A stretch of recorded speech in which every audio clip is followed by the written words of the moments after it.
Before we get started on tonight's episode, I just want to give a shout out to a friend of mine, Ali Walker.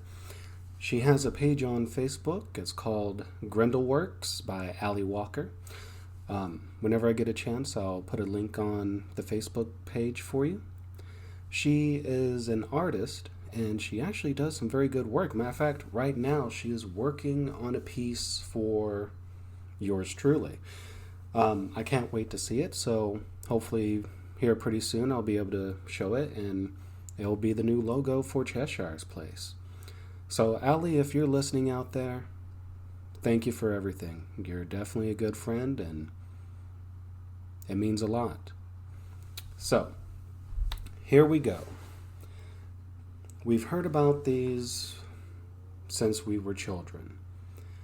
Some people can consider them fairy tales, others boogeyman stories, but they have a simple definition. What I'm talking about is urban legends. And I don't mean the movie Urban Legends, which came out in the 90s and early 2000s with Final Destination, Scream, or any of those slasher movies, even though it was actually a pretty good movie.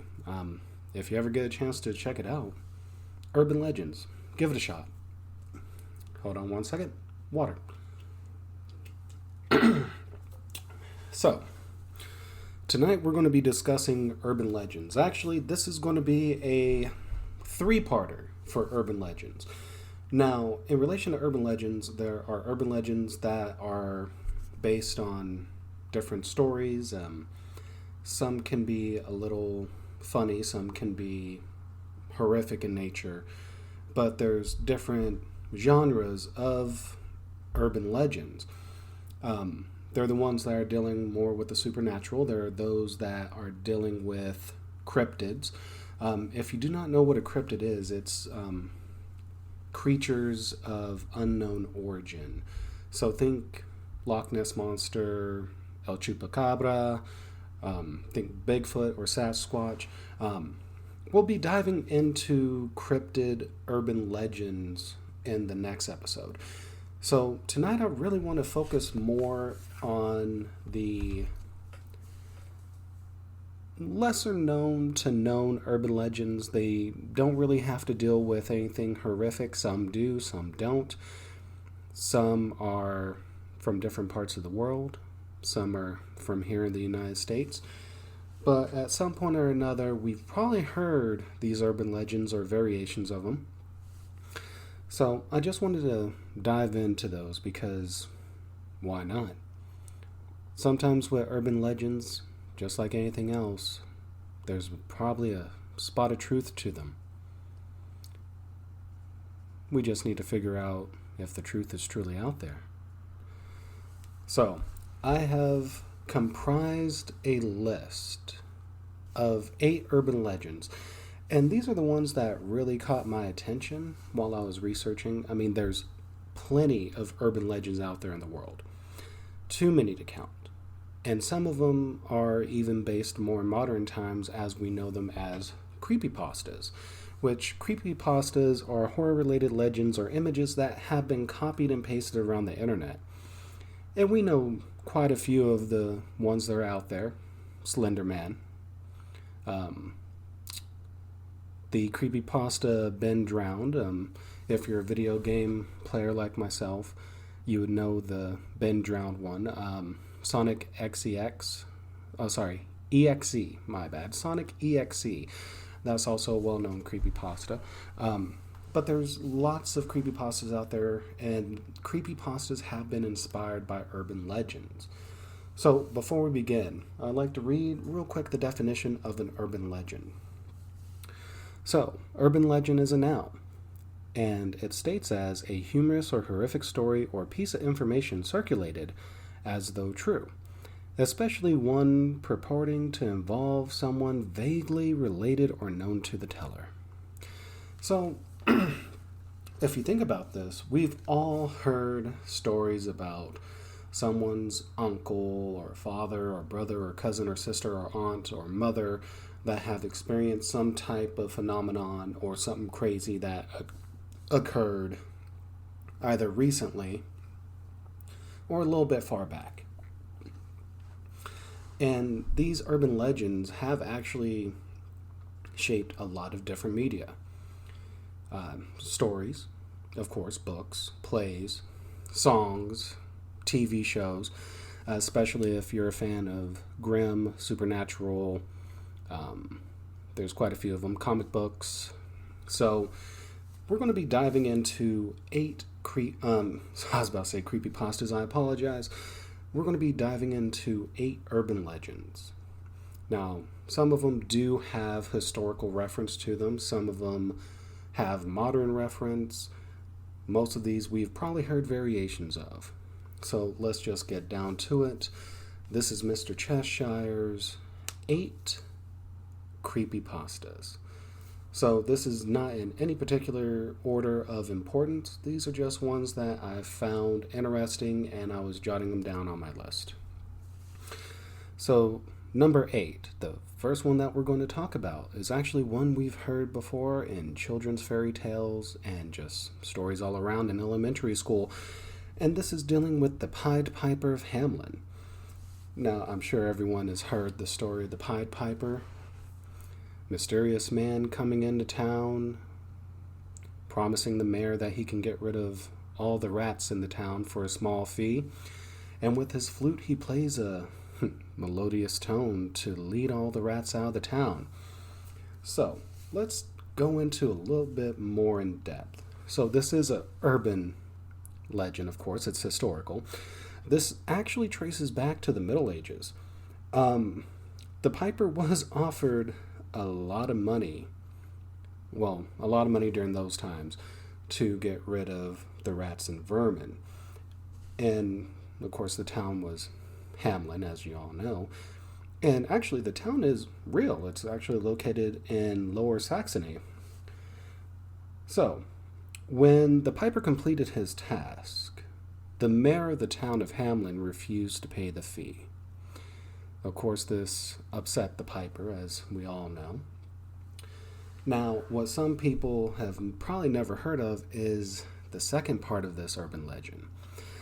During the St. John's and Paul's Day celebration at the church, all the adults were there. The Pied Piper returned, dressed in a green tunic as a hunter, and began playing a mysterious melody that attracted all the children. As the melody played, the children began to follow him out of the town. There's only 3 children left. One that was blind and couldn't see the way, one that was deaf and couldn't hear the music, and one that was lame. The term lame, for those who don't know, isn't like a lame personality, but someone who is physically injured, just to verify. And those 3 children told the adults what happened after they left Mass that day. Now, in the story, the Pied Piper managed to sway 130 children to follow him. Now, this is where the urban legend becomes a little misconstrued in some ways on where he took the children. There are some variations of the urban legend that say that he lured the children into a cave. And then there's other variations that he led the children to a far-off land, which, after doing a little bit of research, the far-off land is possibly close to what we know as Transylvania. And during the trip, most of the children drowned while trying to cross a river. I guess this story could always have somewhat of a moral story. The Pied Piper wanted to do something good, and yes, he did ask for coin for his job, but I think the moral of the story is you should always pay the piper. And I'm sure we've all heard this before. We should always pay the piper, because you never know what will happen whenever you do not pay what you promise. Number 7. And this one's actually pretty interesting. Whenever I was looking at it, the title of this urban legend is called Baby Train. No, this is not a train full of babies. This isn't dealing with kidnapping of children in any shape, form, or fashion. But there's different variations of this story stemming from Australia, the United Kingdom, and even here in the United States. Now, the version that we're going to be talking about was written in The Long, the Short, and the Tall, a collection of Australian yarns by folklorist Bill Scott. So, the story is about a small town on the coast of Australia that is actually kind of close to Sydney. The politicians have heard of this town due to the fact that the birth rate there during the time, which was 1939, was 3 times higher than the overall birth rate in the country of Australia, or continent of Australia. So they sent an official to go to the town to investigate. When he arrived, he couldn't believe all the children that he saw. The local school had to establish temporary classrooms to teach all the children, and the hospital had to establish a specialized maternity ward in order to accommodate for all the births. Now, after a few days of being in the town, the official understood why there was such a high birth rate. See, in this town, it's close to the main railway line of Australia. And in the early hours of the day, pretty much leading from dusk to dawn, the train would actually come in because it was delivering mail. Well, once it arrived, it started blowing its whistle, waking people up. Well, as you can imagine, after hearing that whistle, it's hard to go back to sleep. It's way too early to start the day. So, can you imagine what the adults actually did to pass the time? If your guess is underwater basket weaving, you're actually wrong. So what they actually did was utilize sex as a way to keep entertained up until the point where it was time to start the day, which actually started this increase in births in that town.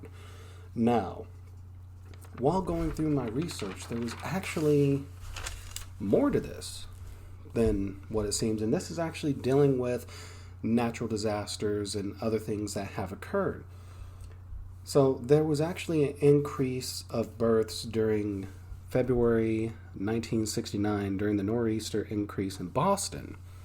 If you take a look at any other natural disasters or anything that disrupts normal life, 9/11 is one example, the Gulf War is one example, different tsunamis, Hurricane Katrina. There has always been an increase in births during those times because, in a way, sex is an entertainment, it's a way to relieve stress, but also when people begin feeling those urges and going more with the carnal side of the brain, they do not take precautions to stop births, so contraceptives, birth control, those type of things, which increases births.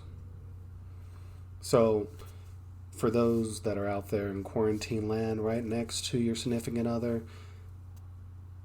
this is a disruption in normal life.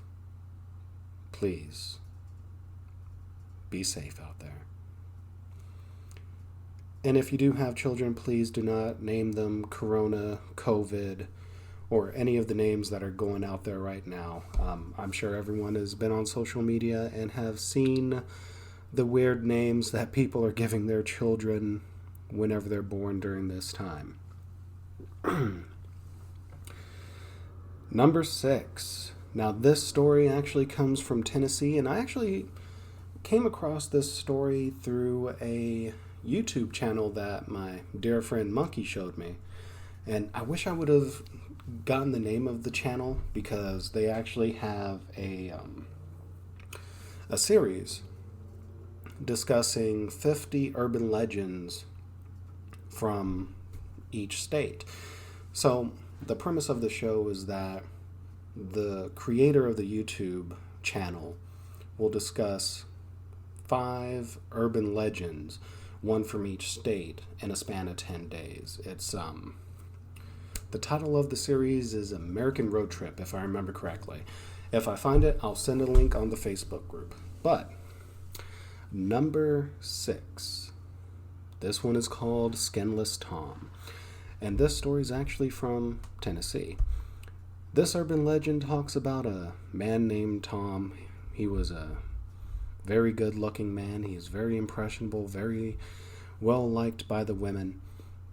Or as we like to call him, a Lothario.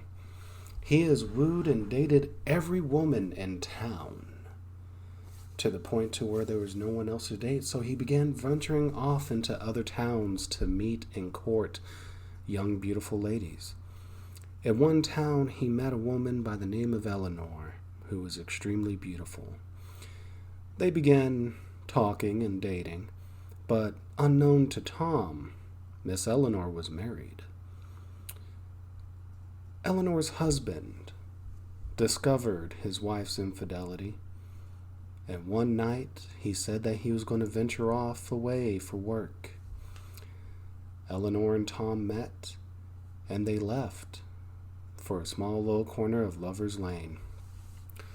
Unbeknownst to both of them, Eleanor's husband followed. While the two were in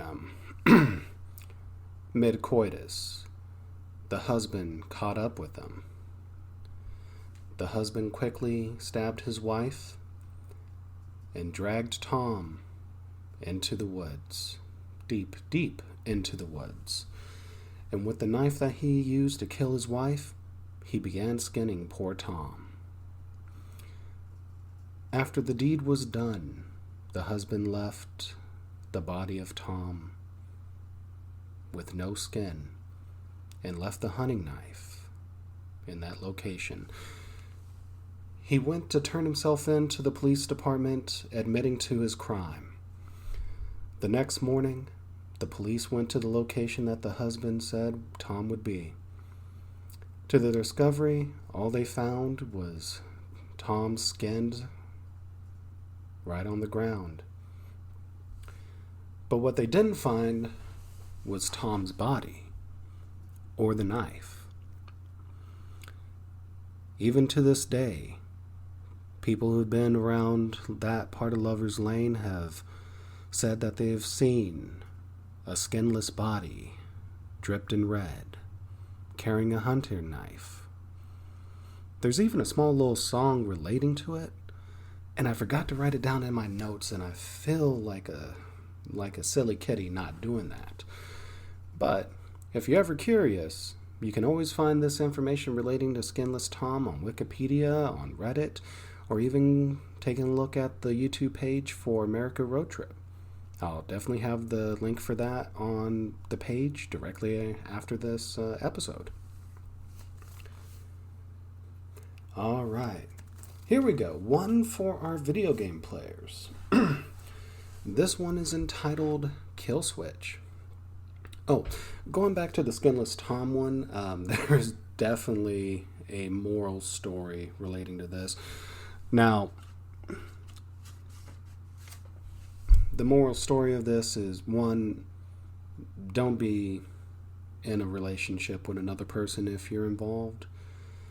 And 2, well, actually, no, that's pretty much it. Because you never know what will happen. Which, I mean, nowadays, it's not much of a taboo anymore because people are out there doing whatever it is they want, and even with their own partner. And that's probably going to be another topic for another day relating to sexual taboos and what's no longer taboo, which we'll go with that way later down the road. All right, let's dive into Kill Switch.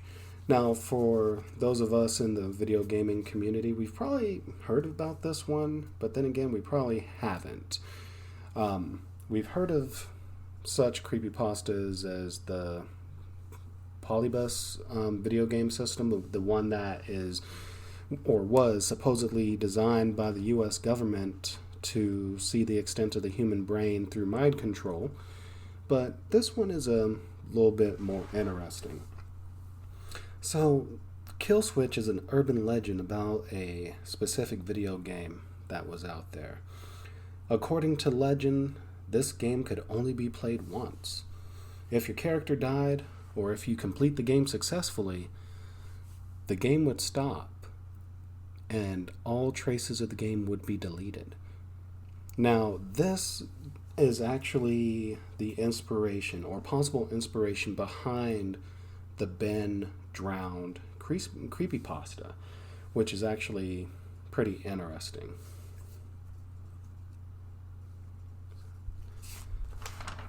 Alrighty. So I hope that you're still staying with me on this, because these are actually pretty interesting creepypastas. While researching these, there's quite a few of these I have never even heard of, but then some of them I have, but I didn't realize that they were based on urban legends, or they were actual urban legends. Now, this one is very interesting, and actually this one was portrayed on an episode of Supernatural. And this creepypasta is actually from Japan. It's about the Kuchisake Onna, which means slit-mouthed woman. And I apologize if I butchered that. I'm not very fluent in Japanese. So if anyone is out there that is fluent in Japanese that would like to correct me on the pronunciation, it'd be greatly appreciated. But this is an urban legend about a woman who was mutilated during life. Now, the way that she was mutilated, she was cut from her mouth to one side leading to her ear, and the other side leading to her ear. If you've ever seen the movie Ichi the Killer, where the assassin would wear the clothespins to keep his mouth closed, you'll notice that he actually has that type of cut going from ear to ear. Now, there are differences in the urban legend on how this occurred and who it occurred to. The first variation of the urban legend is that the slit-mouthed woman was actually the wife or concubine of a samurai that was unfaithful. Now, the samurai found out about her infidelity, and as punishment, took a blade and cut her from ear to ear, where she died of her injuries. Now, the second variation of this is that a young, beautiful woman went in for a medical procedure, and the woman that was attending to her was jealous of the young woman's beauty. So during this procedure, decided to disfigure her and cut her from ear to ear with a surgical tool. Now, after this woman's death, she returned to the living world as Onryo, or a vengeful spirit. It is worth noting that the spirit keeps her mouth covered, either with a handkerchief or a fan, or, for modern times, a surgical mask. She is known to carry a sharp object with her. Excuse me a moment. Water break again.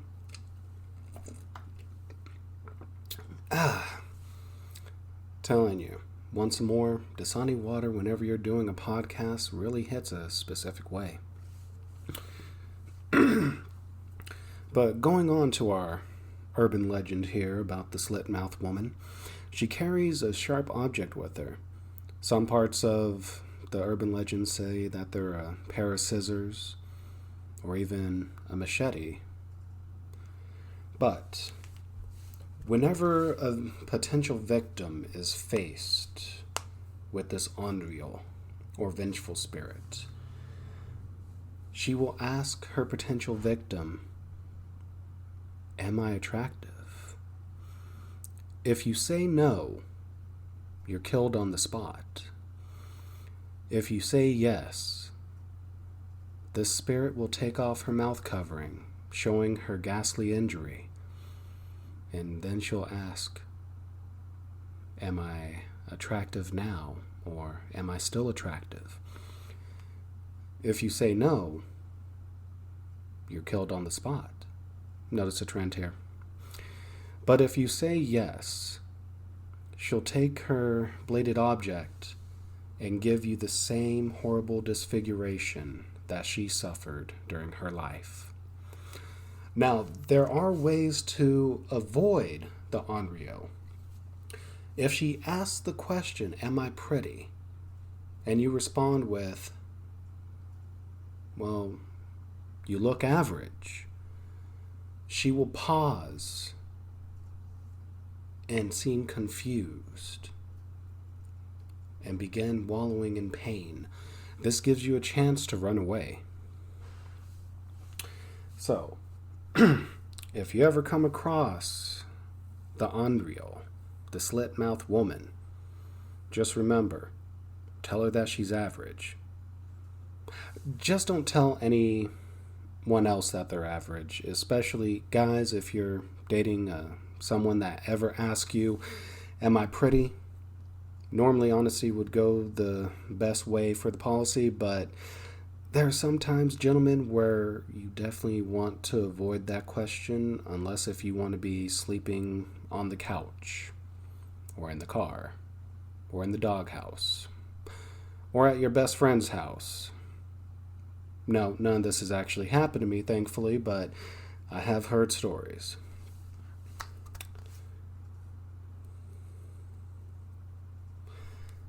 All right, here we go. Number 6. Nope. 5. Nope. 3. Number 3. So, sometimes I actually lose count on my list, even though I have everything numbered here, which is kind of... I am definitely an old cat, especially if I can't keep up with my own numbers here. All right, number 3. Now, this one's actually been seen on social media. It's been seen in quite a few horror movies, a lot of horror-based series. This one is called The Spider Bite, or The Red Spot. This one is an urban legend about a woman who was vacationing in an exotic location. Now, while on the beach, sun tanning, getting that nice little glow, she was bitten by a spider on the cheek. Now, at first, she didn't really notice the bite, but after a while, that red little bite mark became a giant boil. Frantic, the woman decided to head home from her vacation and find a doctor to help her with this medical condition. Now, while the doctor began lancing the boil, which lancing is cutting the boil open, hundreds of tiny spiders began crawling out of the boil. The sight and the crawling of these spiders all on the girl drove her insane. I guess the moral of this story is, while vacationing, please be careful with your surroundings, because you never know what's going to happen. Seriously, you never know what's going to happen. I mean, we've all probably heard stories about weird things biting people and taking effect by poisons, venoms, but something like this relating to getting bitten by a spider and then having to be cut open and hundreds of tiny spiders coming out. Now, I'm not arachnophobic by any means, but just that idea, it just, I don't know. For my sensitive fur here, is just making me cringe just a little bit. Number 2. Now we're down to the final 2 of this small little list social experiment of mine, and hopefully you're still with me on this. This one is talking about the Hell's Gate Bridge. Now, the Hell's Gate Bridge is actually located in Alabama. Now, according to this legend, in the 1950s, a young couple were driving over the bridge, and somehow the car drove off the bridge, and both individuals drowned. Now, there are two legends relating to this bridge, and the first one is actually relating to the couple that drowned. So, legend has it, if you drive over the bridge and turn off all your lights, the young couple will appear in your car. Once you turn on the lights, they'll disappear, and right where they were sitting will be wet spots from the water that they were encased in when they drowned. The second legend relating to the bridge is actually relating to its namesake, Hell's Gate. If you drive over the bridge and you look over your shoulder halfway, the scenery will change. You'll begin looking like the gates of hell have opened up and everything is set ablaze. Now, this urban legend of Hell's Gate Bridge is pretty well known, and the town where this bridge is located decided to bar everything off due to potential ghost hunters and those who are curious and the macabre and unknown. Also, the bridge is in terrible shape, so it would definitely not be wise to try to go on this bridge. But if somehow you do, please be careful, because you never know if you're going to have unexpected visitors or see the opening of hell. Here we go. Number 1, the final one, at least for now until the next episode where we discuss cryptids and urban legends. Our final one is Riverdale Road. Now, Riverdale Road is a road that's located in Colorado, and it's actually been known for not just one, but 8 specific urban legends. But the one that stands out the most for Riverdale Road is the urban legend of the Phantom Jogger. Now, the Phantom Jogger was an individual that was out for a run, and somehow an individual driving a car was not paying attention and hit the poor soul. The driver, frantic, scared, and didn't know what to do, just drove off and left the jogger to die. So, according to this legend, if you park right where the location of the accident was, you will hear disembodied steps coming towards you, closer and closer. Then you'll begin to hear the rattling of your doors. You'll hear the banging of something or someone trying to get in. Maybe it's the jogger trying to look for a ride. You never know. So, there it is, my small little list of urban legends. I hope you enjoyed it. It was fun doing the research for it. I am excited to do the research for the cryptids, which there are tons of cryptids out there. I've mentioned Loch Ness Monster, Bigfoot, El Chupacabra, but there's actually quite a bit more out there, and this one's going to take more of a global flavor because there are tons of cryptid stories from around the world. So I will be compiling a top 10 list of these mysterious creatures known as cryptids. And then, for the final episode relating to this 3-part series, I'll be discussing different stigmas relating to coming out and talking about urban legends and supernatural phenomenon from the point of people who have experienced these things, because there is a huge stigma relating to people coming out and saying that they have experienced these different things. Not only just, supernatural experiences, but also